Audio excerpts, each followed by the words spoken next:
हाँ, तो देवियों और सज्जनों, डिफरेंशियल इक्वेशन कुछ याद भी है या सारा कुछ भूल चुके हो? चलो, सेटअप भी इसके लिए थोड़ा लेट हो गया कि शायद 8 या 9 दिन का गैप हो गया है मेरे लास्ट लेक्चर से। तो ये रेडी करने में लगा हुआ था मैं, ये लोकल मार्केट में मिल नहीं रहा था, तो कहीं से जाके लाना पड़ा बहुत दूर। तो चलिए, अब तो रेडी है। और जो पेन टैबलेट में थोड़ा बोरिंग भी हो रहा था क्लास, मुझे लग रहा था ऐसा, इसलिए ये लेना पड़ा मुझे। और जो स्टूडेंट्स लास्ट 2 क्लासेस मिस किए हैं वो थोड़ा जाके देख लीजिए, थोड़ा सह के उसको, क्योंकि थोड़ा बोरिंग तो है पेन टैबलेट में, इंटरेक्शन थोड़ा कम सा लगता है उसमें। ठीक है, तो लास्ट 2 क्लास में, पहले क्लास में क्या किया था हमने कि कुछ डेफिनेशंस देखे थे। एक ऑर्डिनरी डिफरेंशियल इक्वेशन लीनियर है कि नहीं, उसका कुछ कंडीशंस देखे थे हम। और ऑर्डर और डिग्री कैसे निकालते हैं वो भी देखा था, कुछ एग्जांपल्स लगे। कुछ कॉम्प्लिकेटेड था, जैसे कि लेट्स से कोई डिफरेंशियल इक्वेशन में फ्रैक्शनल पावर है, डिफरेंशियल टर्म में फ्रैक्शनल पावर है, तो पहले उसको कैसे रिमूव करना है वो भी देखे थे हम। और उसके बाद सेकंड क्लास में और एक और इम्पोर्टेंट चीज़ बताया था मैंने आपको कि ज्योमेट्रिकल इंटरप्रिटेशन क्या है सॉल्यूशंस का, जनरल सॉल्यूशन और पर्टिकुलर सॉल्यूशन का जो फिजिकल सिग्निफिकेंस है वो क्या मतलब क्या बताता है आपको। ये एक इंटरव्यू क्वेश्चन है, मुझे पूछा गया था। और सेकंड क्लास में हमने कुछ different types of differential equations देखे थे और कैसे सॉल्यूशंस निकालते हैं उसका, वो भी देखे थे। उसके रिलेटेड मैंने आपको 2 प्रॉब्लम्स दिए थे और ये भी बताया था कि बहुत इंपॉर्टेंट प्रॉब्लम्स है, तो आप थोड़ा ट्राई कीजिए उसको करने के लिए, क्योंकि अब जो क्वेश्चन पैटर्न है एग्ज़ाम में, कॉम्पिटिटिव एग्ज़ाम में, वो क्या कर रहे हैं, फर्स्ट टाइप ऑफ क्वेश्चन है जो जिसमें डिफरेंशियल इक्वेशन गिवन होता है, बट वो सॉल्यूशन नहीं मांगेगा, वो सॉल्यूशन के रिलेटेड कुछ अदर थिंग्स पूछेगा। ठीक है, जैसे कि मैंने एक प्रॉब्लम दिया था, हम देखेंगे अभी, तो उसको आपको एनालाइज करना पड़ेगा। जो आंसर मिलेगा आपको, उसके बाद आपको कुछ मैथमेटिकल और फिजिकल एनालिसिस करना ही पड़ेगा, उसके बाद आपको सॉल्यूशन आंसर में आंसर मिलेगा आपको।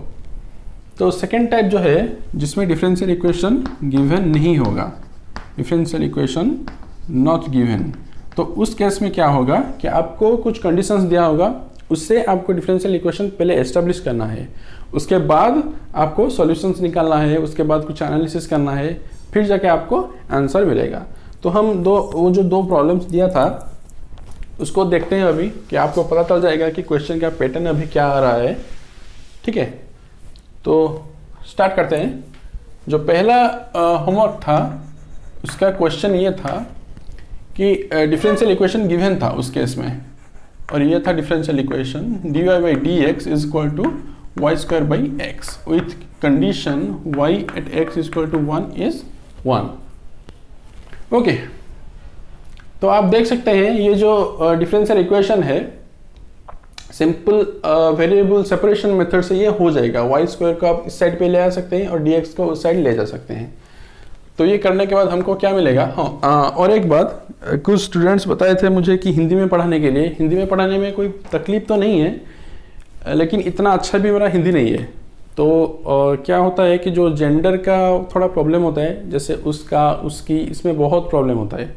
मेल को फीमेल बना देता हूँ, फीमेल को मेल बना देता हूँ, तो उसमें थोड़ा एडजस्ट करना, और मैं ट्राई करता हूँ हिंदी में एक्सप्लेन करने के लिए। और जो कभी कभी इंग्लिश भी बोलूँगा ना, तो वो तो फिजिकल लैंग्वेज ही है, आप बुक्स में भी ऐसे पढ़ते होंगे, तो कोई दिक्कत नहीं होगी आपको। चलिए चलो, तो ये बन जाएगा अभी dy/y² is equal to dx/x।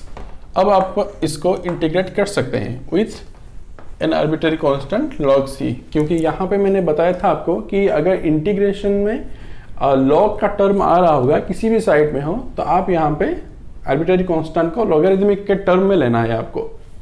ठीक है, तो ये बन जाएगा -1/y is equal to log x plus log c। अभी ये जो इक्वेशन मिला है आपको, आप यहाँ पे क्या करेंगे, मैक्सिमम स्टूडेंट्स जो गलतियाँ करते हैं मैं उसी को बताता हूँ। कि यहाँ पे y का वैल्यू निकालेंगे, इसको कुछ एडजस्टमेंट करके y का वैल्यू निकालेंगे। याद रखिए अगर यहाँ पे थोड़ा सा भी इधर उधर हो गया, क्योंकि यहाँ पे नेगेटिव साइन है, e to the power something आएगा, फिर आपको उसको नेगेटिव में बनाना है, यहाँ पे ऑलरेडी नेगेटिव साइन है, तो यहाँ पे अगर थोड़ा सा भी गलत हो गया ना, आपका आंसर ही गलत हो जाएगा। तो अगर कुछ कॉम्प्लिकेसी दिख रहा है आपको ना, कॉम्प्लिकेशंस दिख रहे हैं, तो ये बाउंड्री कंडीशन को यहीं पे लगा लीजिए, ठीक है, ये सिंपल हो जाएगा। तो यहाँ पे लगा लीजिए x इक्वल टू 1 है and at x equal to 1 y भी 1 ही है, तो ये -1 बन जाएगा। log 1 will be 0 plus log c, तो c का वैल्यू आ गया e टू द पावर -1। अब अगर c को यहाँ पे e to the power -1 put करेंगे, सुनिए केयरफुली सुनिए मैं क्या बोल रहा हूँ। यहाँ पे e टू द पावर -1 अगर पुट करेंगे तो पावर में जो -1 है वो ऑटोमेटिक यहाँ पे चला जाएगा, तो ये माइनस साइन बन जाएगा और ये log e बन जाएगा, और log e का वैल्यू 1 आपको पता है। तो उसके बाद हम लिख सकते हैं इसको -1/y is equal to log x -1 और y is equal to 1/1 minus log x। तो ये आपका solution of the differential equation मिल गया। उसके बाद उसने क्या मांगा था कि x की कोई रेंज आपको ढूंढनी पड़ेगी जिसमें y रियल होगा और फाइनाइट होगा। उसका मतलब y should not be complex and infinite. Okay, so let's find out. अगर यहाँ पे इस डिनोमिनेटर को हम 0 पुट करेंगे तो y इनफाइनाइट बन जाएगा, लेकिन हमें इनफाइनाइट नहीं चाहिए, तो हम पहले ढूंढते हैं कि किस रेंज के लिए y इन्फिनिट आ रहा है। ठीक है, तो यहाँ पे देख लीजिए, for y to be infinite this denominator must be equal to 0। So log x is equal to 1 is equal to log e, that implies x is equal to e, और e का वैल्यू आपको पता है 2.718, either 718 और 178 something like this, तो थोड़ा check कर लीजिए आप। तो ये वैल्यू किस रेंज में आ रहा है, जो 4 ऑप्शंस थे, तो ये आ रहा है 0 less than is equal to x less than is equal to 3, इस रेंज में आ रहा है। तो ये ऑप्शन गलत है, क्योंकि अगर हम इस रेंज को लेंगे तो इस रेंज में एक वैल्यू ऐसा है जिसके लिए y इन्फिनिटी बन रहा है, तो ये ऑप्शन गलत है। तो नेक्स्ट हम देखते हैं किस वैल्यू के लिए y रियल नहीं आ रहा है। तो अगर हम देख लेंगे कि कौन सी ऑप्शन के लिए y रियल नहीं आ रहा है, तो उस ऑप्शन को हम डिलीट कर सकते हैं, बाकी ऑप्शंस आंसर बन जाएंगे हमारे। ठीक है, तो y को यहाँ पे कॉम्प्लेक्स या रियल ना बनने के लिए इस टर्म को कॉम्प्लेक्स बनना पड़ेगा, और ये तो 1 है, कॉम्प्लेक्स नहीं है, ये भी कॉम्प्लेक्स नहीं है, तो log x किस वैल्यू के लिए कॉम्प्लेक्स है। तो मैं यहाँ पे एक एग्जाम्पल के तौर पे ले रहा हूँ log -3, तो इसको आप क्या लिख सकते हैं, log e to the power i pi into 3, और लॉगरिथमिक का प्रॉपर्टी आपको पता है, यहाँ पे आप लिख सकते हैं log e to the power i pi plus log 3, तो ये बन जाएगा i पाई प्लस log 3। और यहाँ पे मैंने e to the power i pi कैसे सब्स्टिट्यूट किया -1 के जगह पे, तो आपको पता है e to the power i pi is equal to cos pi plus i sin pi, और sin पाई का वैल्यू आपको पता है 0 और cos पाई का वैल्यू आपको पता है -1, तो इसीलिए हम यहाँ पे सब्स्टिट्यूट कर सकते हैं। ये सिर्फ -3 के लिए नहीं है, किसी भी नेगेटिव इंटीजर ले लीजिए, वहाँ पे आप ये टर्म पुट कर सकते हैं और ये कॉम्प्लेक्स नंबर आएगा। तो कंक्लूजन क्या मिला हमको, तो x should never be negative. तो ऐसे 2 ऑप्शंस थे अगर आपको याद हो, एक था -infinite less than equal to x less than equal to -3, और एक था -3 less than equal to x less than equal to 0। तो ये बोथ इंटरवल में, बोथ रेंज में x नेगेटिव है, तो अगर नेगेटिव वैल्यू x का हो गया तो ये कॉम्प्लेक्स नंबर बन जाएगा। तो ये दोनों के दोनों ऑप्शंस रॉन्ग है, तो एक ही ऑप्शन हमारे पास बचा जो है 3 less than equal to x less than equal to infinity. तो इस रेंज पे x पॉजिटिव भी है और x e के इक्वल भी नहीं है, तो ये है हमारा राइट ऑप्शन। तो मैंने आपको पहले ही बताया था कि जो क्वेश्चन का पैटर्न है वो सॉल्यूशंस आपने निकाल दिया y equal to 1/1 minus log x, पर ये आंसर नहीं है आपका, कुछ एनालिसिस करना पड़ा, उसके बाद मैथमेटिकल एनालिसिस कुछ करना पड़ा। तो ये आइडिया थोड़ा सा आपको होना ही चाहिए, मैथमेटिकल नॉलेज कुछ होना ही चाहिए कि आप प्रोसीड कर सको। ठीक है, ये बन गया है कुछ क्वेश्चन का पैटर्न अभी। चलिए तो सेकंड होमवर्क पे चलते हैं। सेकंड होमवर्क ये था कि rate of disintegration is proportional to the number of particles present at that moment. तो आप में से बहुत सारे स्टूडेंट्स ऐसे क्या होगा कि rate of disintegration is dn/dt is directly proportional to the number of particles. और एक और इम्पोर्टेंट चीज़, लास्ट क्लास में मैंने आपको ये भी बताया था कि आप जो रेडियो एक्टिविटी का फॉर्मूला है n equal to n0 e to the power minus lambda T और एनी कांस्टेंट इनटू टी, वो डायरेक्टली मत अप्लाई कीजिए, क्योंकि ये प्रॉब्लम मैंने आपको इसीलिए दिया था कि आप इस डिफरेंशियल इक्वेशन को एस्टेब्लिश करना सीखें।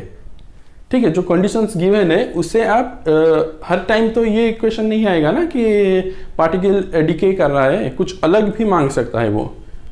ठीक है, तो आपको डिफरेंशियल इक्वेशन एस्टेब्लिश करना आना चाहिए, ये इंपॉर्टेंट है। तो यहाँ पे क्या होगा, आप में से बहुत सारे स्टूडेंट्स ये dn/dt directly proportional to n क्या होगा, लेकिन ये गलत है। क्यों गलत है? क्योंकि वो बोल रहा है कि रेट ऑफ डिसइंटीग्रेशन, इसका मतलब क्या है, अगर हम दो टाइम एक इंटरवल ले लिए टाइम का, ठीक है, ये इनिशियल पॉइंट है और ये फाइनल पॉइंट है। इस मोमेंट पे हमने नंबर ऑफ पार्टिकल्स मेजर कर लिया और इस मोमेंट पे नंबर ऑफ पार्टिकल्स मेजर कर लिया, तो क्या होगा, टाइम के साथ ये नंबर ऑफ पार्टिकल्स डिके कर रहा है, मतलब डिक्रीज कर रहा है। अगर हम रेट ऑफ चेंज निकालेंगे विथ रिस्पेक्ट टू टाइम, तो final minus initial number of particles करना पड़ेगा, तो ये तो नेगेटिव आ जाएगा विथ रिस्पेक्ट टू टाइम। सही है ना? तो हमको यहाँ पे एक नेगेटिव साइन लेना है। जो स्टूडेंट्स यहाँ पे नेगेटिव साइन नहीं लिया है तो उनका आंसर गलत ही आएगा। ठीक है, तो यहाँ पे एक नेगेटिव साइन लेना ही पड़ेगा, क्योंकि ये रेट ऑफ डिसइंटीग्रेशन और डिके है, जहाँ पे नंबर ऑफ पार्टिकल्स डिक्रीज कर रहा है। और अगर हमको ये प्रोपोर्शनलिटी साइन हटाना है, इक्वलिटी साइन लगाना है, तो हमको प्रोपोर्शनलिटी कांस्टेंट भी यूज करना पड़ेगा, is equal to minus lambda n। तो आप यहाँ पे देख सकते हैं ये simple variable of separation of variables बन गया। ठीक है, तो n को इस साइड पे ले आए, क्या होगा, dn divided by n is equal to minus lambda dt।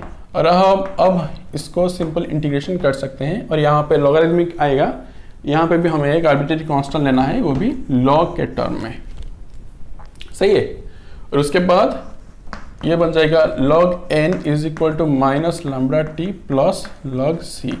Logarithmic का प्रॉपर्टीज आपको पता है, तो यहाँ पे हम लिख सकते हैं n is equal to c e to the power minus lambda T. लेकिन हमको यहाँ पे ये आर्बिट्रेरी कांस्टेंट नहीं चाहिए, तो उसके लिए कुछ कंडीशन आपको चाहिए। तो हम ले सकते हैं, let's say at initial time is equal to 0, the number of particle was n0। इसको अगर यहाँ पे पुट करेंगे तो क्या मिलेगा आपको, t अगर 0 पुट करेंगे ये e to the power term 1 आएगा, और n को n0 पुट करेंगे तो c is equal to n0 बन जाएगा। तो c will be equal to n0। तो फाइनल सॉल्यूशन क्या बन गया, n is equal to n0 e to the power minus lambda T. ये है आपका फाइनल आंसर। ठीक है, तो वो क्या मांग रहा है कि गिवन है कि 1000 ईयर में ये जो नंबर ऑफ पार्टिकल्स है वो हाफ हो रहा है। ठीक है, तो n becomes n0 by 2 is equal to n0 e to the power minus 1000 lambda।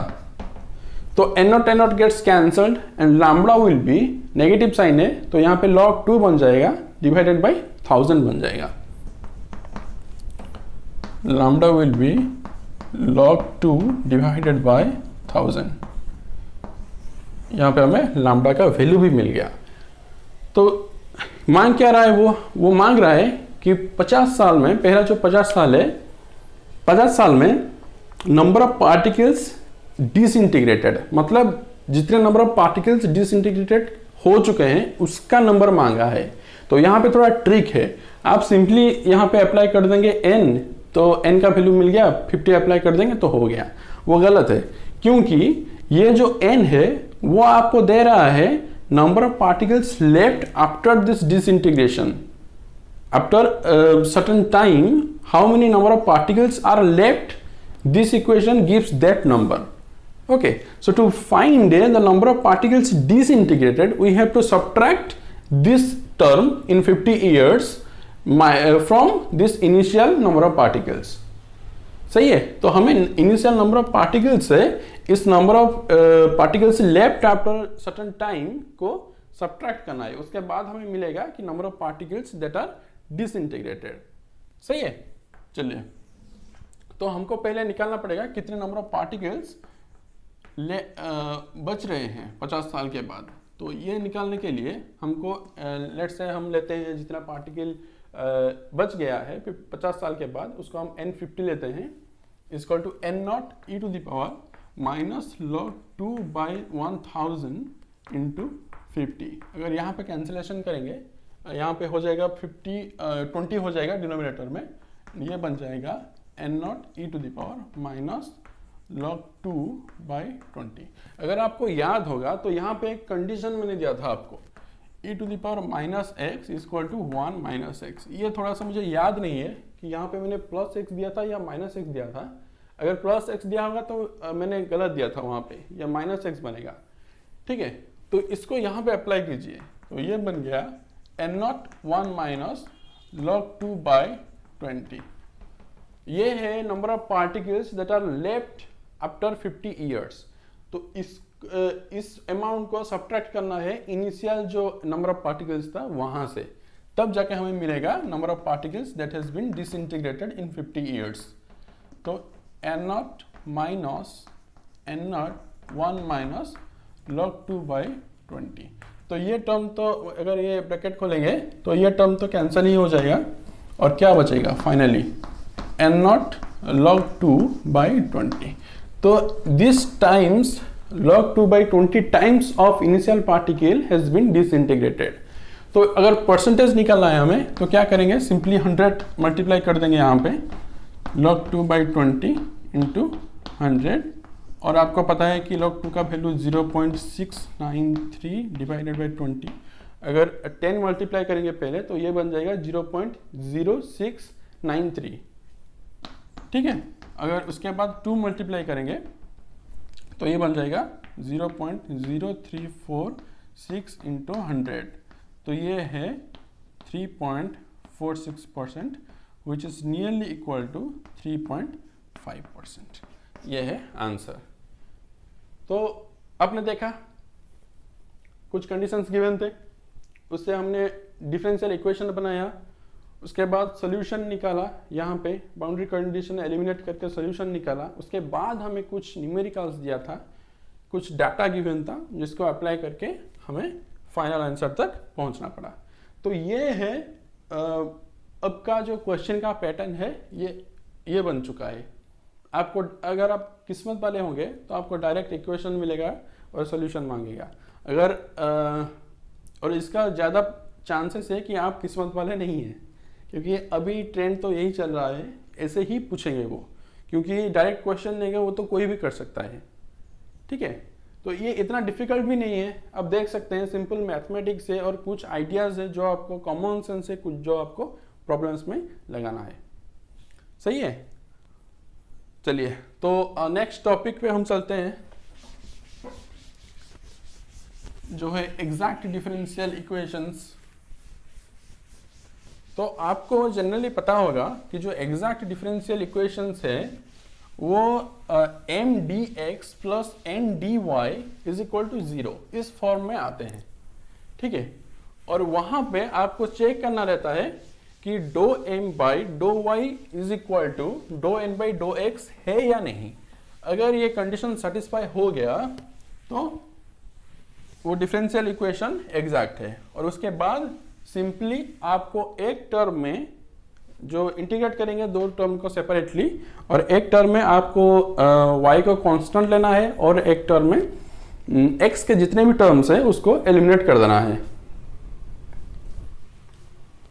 ठीक है, तो ठीक है, तो doh M by doh A Y is equal to dough N by dough X, ये कहाँ से आता है, इसका मतलब क्या है, ये कोई नहीं बताता आपको। आप जस्ट बुक्स पढ़ लेते हैं, बुक्स क्या है, कोई भी टीचर हो या फिर ऐसे ही बता देते हैं आपको, तो आप चलो ऐसा ही होगा, इक्वेशंस देख लिया, प्रॉब्लम सॉल्व कर लिया, हो गया। लेकिन ये एक इंटरव्यू क्वेश्चन भी बन सकता है, आपको पूछा जा सकता है कि जो doh M by dough Y is equal to dough N by dough X है, वो कहाँ से लाते हैं, वो होता क्यों है। तो यहाँ पे हम वही बताएंगे, थोड़ा केयरफुली देखिए। एग्जैक्ट ऑर्डिनरी डिफरेंशियल इक्वेशन, तो इसका जो जनरल फॉर्म है वो होता है M X Y D X is equal to plus N X Y D Y is equal to 0। ये होता है जनरल फॉर्म। तो इसको एग्जैक्ट बोलने का मतलब है कि ये जो इक्वेशन है इसको हम एग्जैक्ट डिफरेंशियल फॉर्म में लिख सकते हैं। इसका मतलब there will be some another function, let's say phi of xy, differential of exact differential of which we can write here in this form। तो इसका मतलब क्या है, यहाँ से क्या मिला आपको तो हैमिल्टनियन या लाग्रांजियन में ऐसा क्या होगा कि h is a function of let's say h q p t। तो आपको अगर डी एच निकालना है तो आप ऐसे करते हो ना, doh H by doh Q D Q plus doh H by doh P D P, ऐसे ही करते हो ना आप। और टी के लिए भी वैसे ही, तो यहाँ पे भी वैसे ही करेंगे। ठीक है, इसी का मतलब है एग्जैक्ट डिफरेंशियल फॉर्म। तो यहाँ पे देखिए, तो इसका मतलब क्या है, doh phi by dough X D X plus doh phi by dough Y D Y is equal to 0। इसका मतलब तो यही है ना। तो यहाँ पे m is equal to doh phi by dough X है, m is equal to doh phi by dough X है, और n is equal to doh phi by dough Y है। ठीक है, अगर कंपेयर करें हम दो इक्वेशन को, ये दो टर्म मिल गया हमें। तो उसके बाद हम क्या करते हैं, उसके बाद हमारा कंडीशन जो है वो है डो M by dough Y is equal to dough N by dough X. तो इसका मतलब क्या है, हमें m मिला डो फाई बाई डो एक्स। अगर हमें एक बार फिर से with respect to y differentiate करेंगे, पार्शियल डिफरेंशिएशन करेंगे, तो ये क्या बन जाएगा, डो स्क्वायर फाई बाय डो एक्स डो वाई, और ये क्या बन जाएगा, डो स्क्वायर फाई बाई, यहाँ पे already with respect to Y हम डिफरेंशिएट कर रहे हैं, तो फिर से हमको विथ रिस्पेक्ट टू एक्स करना है।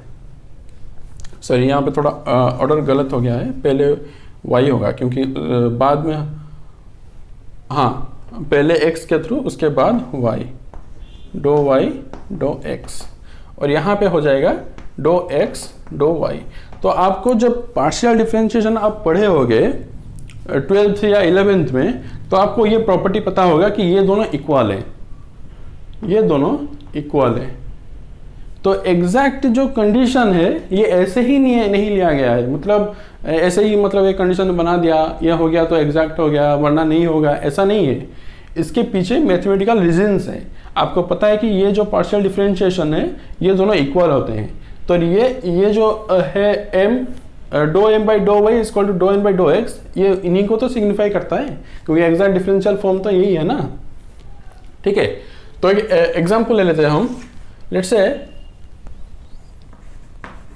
2xy square dx plus 2x square y dy is equal to 0।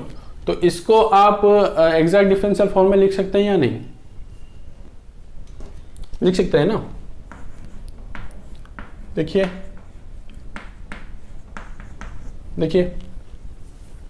पहले इस फंक्शन को with respect to x differentiate कीजिए, तो ये हो जाएगा 2x Y square as it is and dx multiply. Similarly y के साथ डिफ्रेंशिएट करोगे dy मल्टीप्लाई करोगे, ये तो सेम ही फॉर्म है ना। तो इसी का मतलब है एग्जैक्ट डिफरेंशियल। और जिस इक्वेशन इस कंडीशन को सेटिस्फाई करता है वो इनडायरेक्टली इसको भी ये सिग्निफाई इसको करता है, तो इसीलिए ये कंडीशंस हम अप्लाई करते हैं।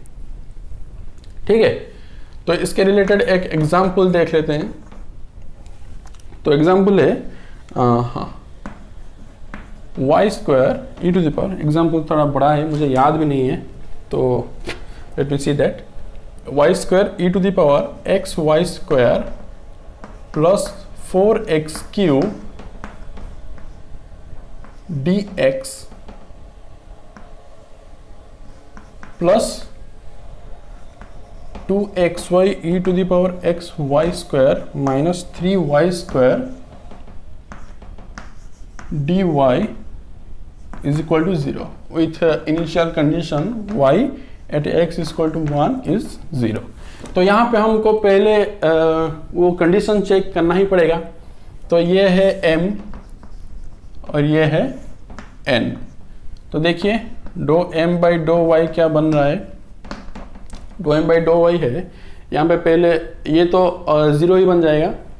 यहाँ पे विथ रिस्पेक्ट पहले y स्क्वायर का differentiation 2y e to the power X Y square plus y square e to the power X Y square as it is और इसके साथ 2xy।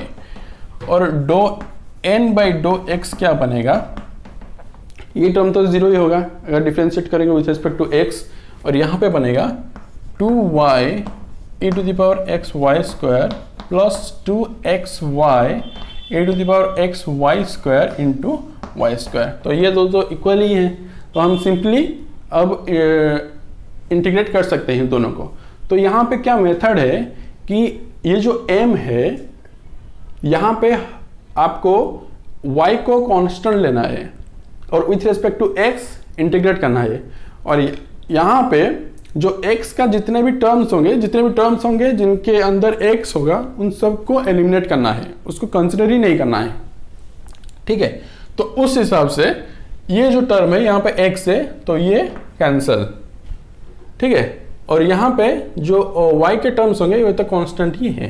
तो अब हम सिंपली इंटीग्रेट कर सकते हैं Y square E to the power X Y square plus 4x cube dx plus यहाँ पे minus 3y dy is equal to constant, let's say c।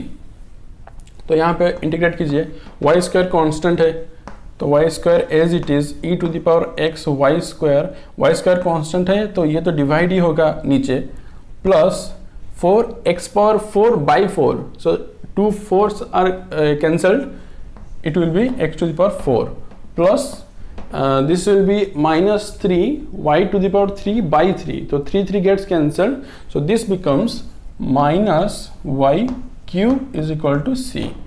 there is a condition that is y at x is equal to 1 is 0, तो जहाँ पे y यहाँ पे y cancelled है तो final equation हम लिख सकते हैं e to the power x y square plus x power 4 minus y q is equal to c।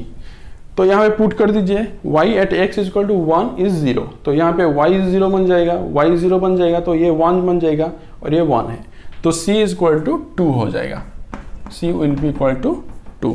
तो हम अब लिख सकते हैं e to the power x y square plus x power 4 minus y power q is equal to 2।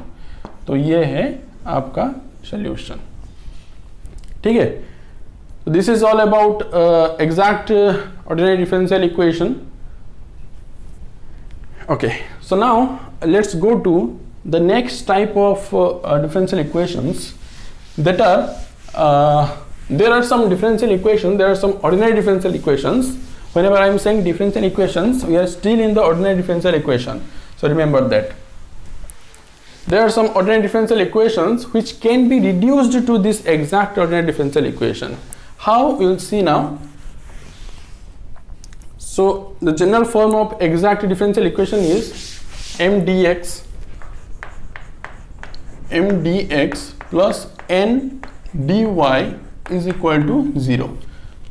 यहाँ पे जो condition है डो m बाई डो y is not equal to डो n बाई डो x, but we can make it an exact ordinary differential equation by multiplying an integrating factor. And how we will get this integrating factor we will see here. Okay, so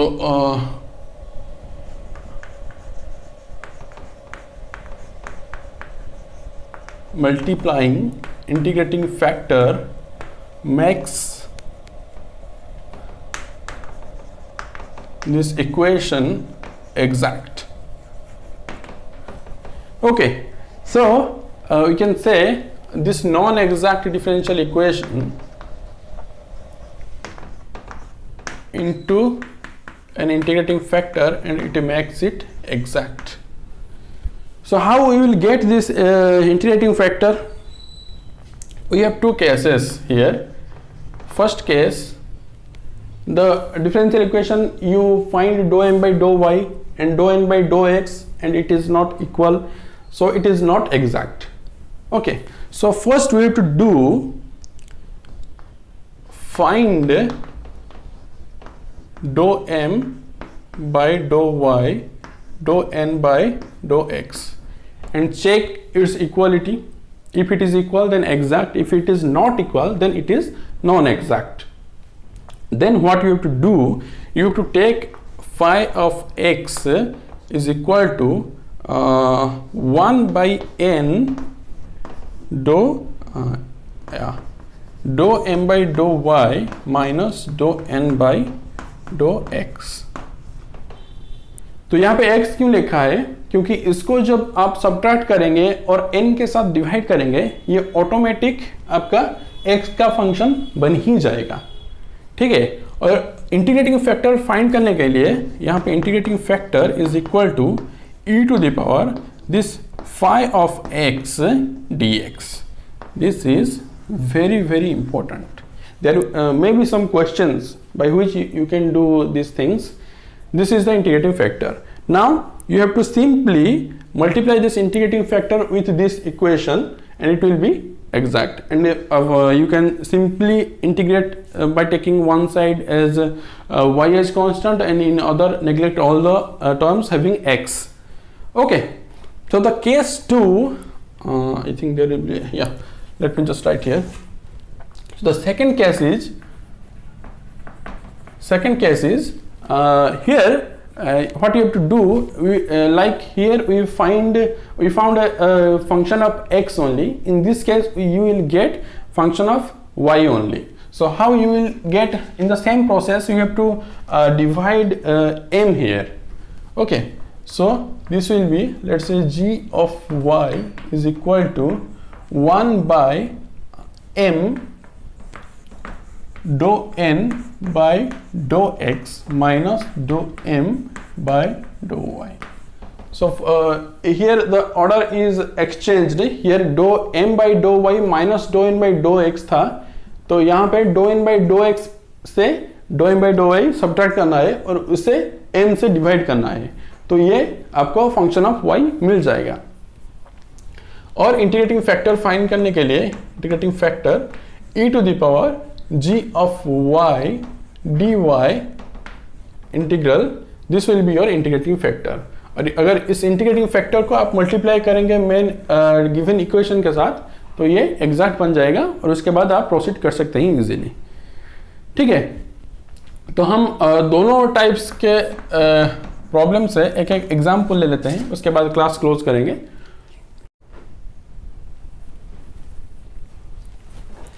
Okay, so let's take some examples related to this formulas. So the first example is, let me take this example. This is x y square minus e to the power 1 by x cube dx minus x square y dy is equal to 0. So here what I told you to find out dou m by dou y and dou n by dou x first. So here dou m by dou y is equal to 2xy and dou n by dou x is equal to minus 2xy. So there is an additional negative sign here. So these two are not equal. What we have to do is, now we have to find phi of x. I am taking this case 1 first. Phi x is equal to, we have to divide n, 1 by n into dou m by dou y minus dou n by dou x. So this becomes 2xy minus of minus 2xy. So this becomes plus, and here we divide minus 1 by x square y into 2xy, and it is this is 4xy. This is clear from this equation. Y gets cancelled, and this will be minus 4 by x. Now you have to find that integrating factor. The integrating factor we can write down as integrating factor is equal to e to the power minus integral 4 by x dx, and this is e to the power minus 4 log x. This in turn equal to e to the power log x power minus 4, and you know this is equal to x power minus 4. Now we have to multiply this x power minus 4 in this equation, and what we will get, we'll first divide x power 4 here. This will be y square by x cube minus e to the power 1 by x cube divided by x power 4 integration with respect to x minus y by x square dx, sorry, dy in this one, is equal to an arbitrary constant c.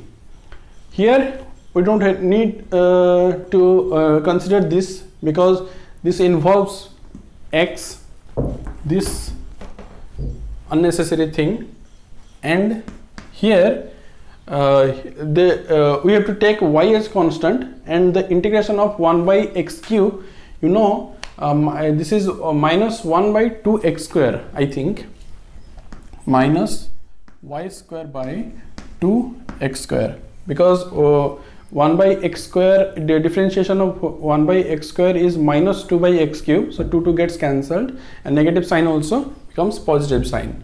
And here if you consider e to the power 1 by x cube some different variable, then the differentiation of that will be e to the power 1 by x cube as it is, and the 1 by x cube becomes minus 3 by x power 4. So we have to divide only 3 here, and this becomes positive, x cube by 3. If you are not getting what I said here, so you can just integrate it, because if you take e to the power 1 by x cube here, e to the power 1 by x cube as, let's say, z or something, then this differentiation will be e to the power 1 by x cube as it is, and minus 3 by x power 4, that is dz, into dx, that becomes dz. Okay, so we have this term e to the power 1 by x cube divided by x power 4 dx is equal to minus dz by 3. Just substitute here and you will find this term. Okay, so this is the final answer. Now let's take another example from this case 2, another example, but solve it by case 2.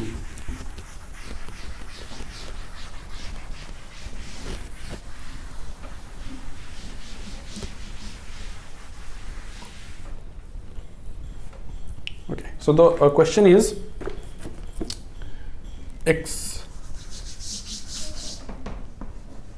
xy cube plus y into dx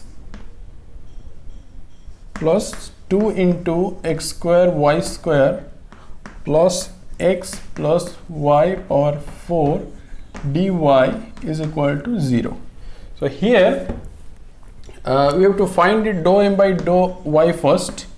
Dou m by dou y is equal to 3xy square plus 1, and dou n by dou x is equal to 4xy square plus 1. You can clearly see that these two are not equal. So what we have to do, we have to find this g of y, a function of y. We have to divide m, and this term gets interchanged as we have taken earlier. Now you can see, sorry, this is 2, I think. This is 2 because 2 is multiplied with x, and by differentiating with respect to x we get 2 here. So now let's divide this m, that is x y cube plus y, into dou n by dou x is 4xy plus 2. If we subtract this one from here, then we will get xy square plus 1. Now we can take y common here, x y square plus 1 divided by y into x square plus 1. Now this term and this term gets cancelled, so this becomes 1 by y. Now we can find out this integrating factor by e to the power 1 by y dy, that is e to the power log y, this is equal to y. Now multiply this, all this this y throughout this equation, you will get x y power 4 plus y square dx plus 2 x square y cube plus xy plus y to the power 5 dy is equal to c, sorry, 0. After that we will integrate it. So this is the whole procedure. You can simply now cancel these x terms and take here this integration. There will be y to the power 6, I guess. Now just integrate it. This becomes c. This term gets cancelled, this term gets cancelled. So you will simply have x square y power 4 by 2 plus x y square plus 2 is here, and here we will get y power 6 by 6, and 2 will be cancelled. It will be y to the power 6 by 3 is equal to c. So this is the solution. Just check if I am right or wrong, because I am just taking the example from here and solving it by myself. I have not also रट्टा मार के मैं class में नहीं कर रहा हूँ, तो थोड़ा चेक कर लीजिए. मैं गलत भी हो सकता हूँ, कहीं पे 2 साइन कहीं पे मिसिंग होगा, या फिर कहीं पे इंटीग्रेशन गलत हो गया होगा. मैं भी इंसान ही हूँ, तो चेक कर लीजिए. ये था हमारा आज का class, exact ordinary differential equation, और there are some differential equations which can be converted to exact ones. और नेक्स्ट क्लास में हम देखेंगे कि सेकेंड ऑर्डर डिफरेंशियल इक्वेशंस कैसे सॉल्व किया जाता है, देयर आर पर्टिकुलर इंटीग्रल क्या होता है, और कम्प्लीमेंट्री फंक्शंस क्या होता है. और आपको पता भी होगा वो इन सारी चीज़ों के बारे में, जहाँ पे d बाई डी एक्स को हम d लेते हैं और कम्प्लीमेंट्री फंक्शन निकालते हैं, पर्टिकुलर इंटीग्रल निकालते हैं. वो सब देखेंगे हम नेक्स्ट क्लास में. तो ये सर प्रैक्टिस कर लीजिए. और जो अगर आपको कुछ क्वेश्चंस चाहिए तो मुझे व्हाट्सएप या जीमेल पे कांटेक्ट कर सकते हैं. मैं आपको क्वेश्चन भेज सकता हूँ. बहुत सारे क्वेश्चंस है जो यहाँ पे लिखना पॉसिबल नहीं है मेरे लिए, तो थोड़ा टाइम टेकिंग भी है. और तो आप अगर मुझे कांटेक्ट करेंगे व्हाट्सएप या फिर जीमेल में, मैं आपको पूरा का पूरा क्वेश्चन सेंड कर सकता हूँ. तो I hope more students will contact me for this questions. Okay, so आज का क्लास यही रखते हैं. See you in the next class. Bye bye.